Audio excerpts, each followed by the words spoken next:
আসসালামু আলাইকুম ভিউয়ার্স, আশা করি সকলেই ভালো আছেন। আজকে আমি আপনাদের দেখাবো আমাদের মা চাচিরা কিভাবে গ্রামীণ পদ্ধতিতে নকশি পিঠা বানিয়ে থাকেন। প্রথমে চালের গুঁড়ি ভেজে নিতে হবে। অল্প আঁচে এইভাবে ঝরঝরা করে চালের গুঁড়ি ভেজে নেওয়া হচ্ছে। এই চালের গুঁড়ি যখন ঠান্ডা হয়ে যাবে তখন চালের গুঁড়ির চালনি দিয়ে চেলে নিতে হবে।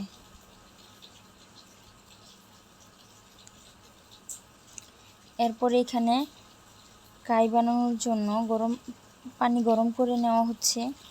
পানি যখন গরম হয়ে আসবে, মানে ফুটন্ত বলক চলে আসবে পানিতে, তখন গুঁড়ি দিয়ে দিতে হবে।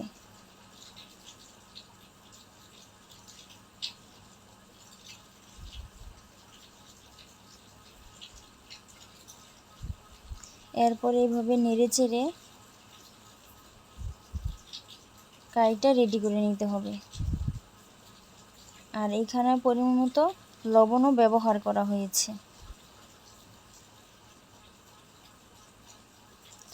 কাইটা যখন অল্প একটু ঠান্ডা হয়ে আসবে, হাতে মানে ধরলে গরমটা সহ্য করা যায়, তখন এইভাবে ডলে ডলে রেডি করে নিতে হবে।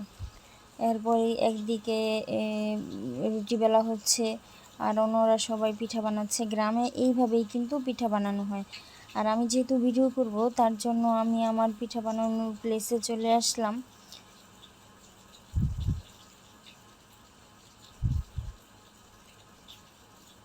প্রথমে একটি রুটির মধ্যে পরিমাণ মতো তেল দিয়ে ব্রাশ করে নিয়ে নিলাম। এরপর একটি তেলের ক্যাপ দিয়ে আমি পিঠার ডিজাইন এঁকে নিচ্ছি। এরপর খেজুর কাটা দিয়ে আমি সম্পূর্ণ ডিজাইন করে নিলাম এবং খেজুর কাটা দিয়ে ডিজাইনগুলো তুলে নিব।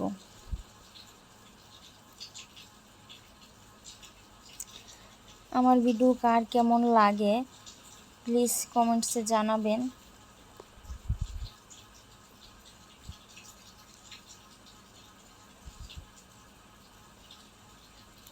একটি ডিজাইন সুন্দরভাবে তোলা হয়ে গেল। এরপর আরেকটি ডিজাইন তুলে নিব।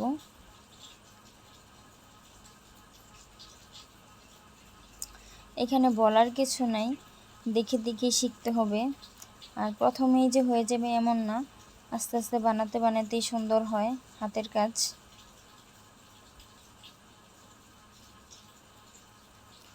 এরপর পাতাগুলোর মধ্যে সুন্দরভাবে ডিজাইন করে নিচ্ছি।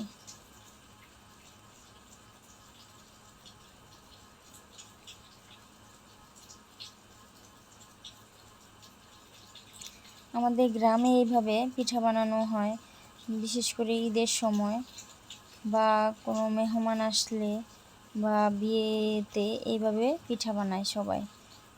একজনে তো আর এতগুলো পিঠা বানানো সম্ভব না। আশেপাশের মানুষ যারা যারা পিঠা বানাতে পারে তারাও চলে আসে পিঠা বানানোর জন্য।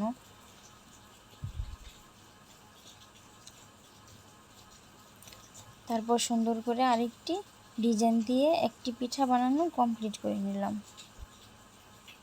এরপর নীল দিয়ে কেটে নিলেই হয়ে যাবে আমার পিঠা বানানো। এরপর আরেকটি পিঠা বানাচ্ছি। অনেকগুলোই পিঠা বানিয়েছি, তো আপনাদের দেখাচ্ছি মাত্র দুটি পিঠা।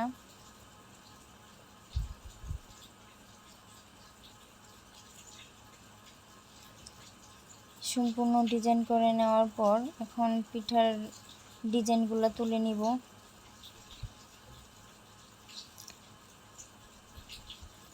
আপনাদের কার কেমন লাগে আমার পিঠা বানানোর ডিজাইন সবাই জানাবেন প্লিজ।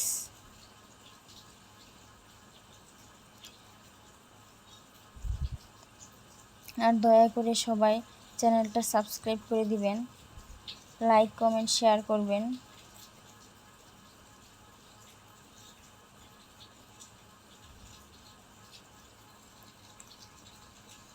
আজকের এই দুটি ডিজাইন থেকে কোন ডিজাইনটা বেশি সুন্দর হয়েছে সেটিও জানাবেন।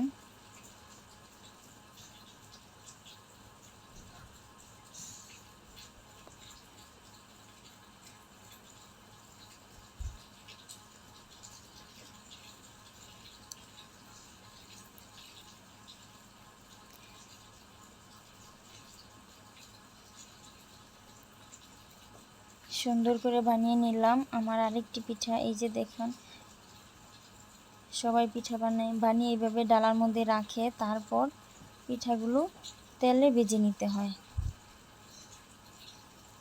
একদিকে সবাই পিঠা বানায় আর অন্যদিকে তেলে ভেজে এইভাবে ছেঁকে নিতে হয়।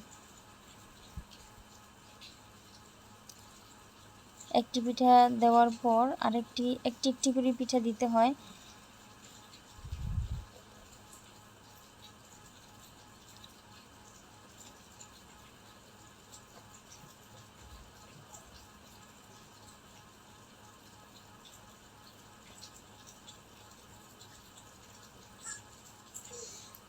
এইভাবে এক এক করে প্রত্যেকটি পিঠা 1 2 3 4 5 6 7 8 9 10 11 12 13 14 15 16 17 18 19 20 21 22 23 24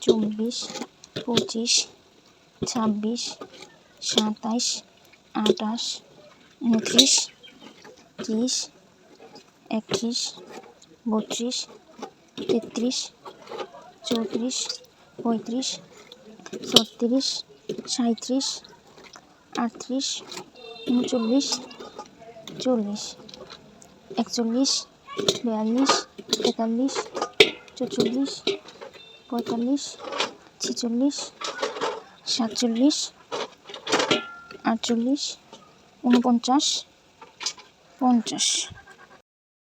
প্রথমবার ভাজার পর পিঠাগুলো একটি কন্টেইনারের মধ্যে রাখা হয়। যদি বেশি দিন সংরক্ষণ করতে চান তাহলে নর্মাল ফ্রিজে রেখে দিলে পিঠাগুলো ভালো থাকবে। দ্বিতীয়বারের মতো আবার পিঠাগুলো ভাজা হচ্ছে। পিঠা যখন তেলে দেওয়া হবে, এভাবে ভাজা হয়ে যাওয়ার পর তেলের উপরে বেশি আসবে, তারপরই বুঝতে হবে পিঠা ভাজা হয়ে গেছে। তেল থেকে উঠিয়ে সরাসরি গুড়ের শিরার মধ্যে ডুবিয়ে নিতে হবে।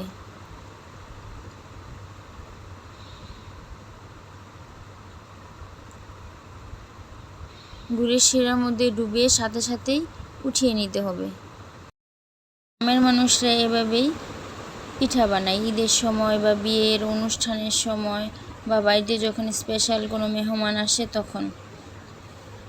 আর এই পিঠাগুলো বানানো হয়েছে আমার এক আপু বাহিরে থাকে, তাদেরকে দেওয়ার উদ্দেশ্যে।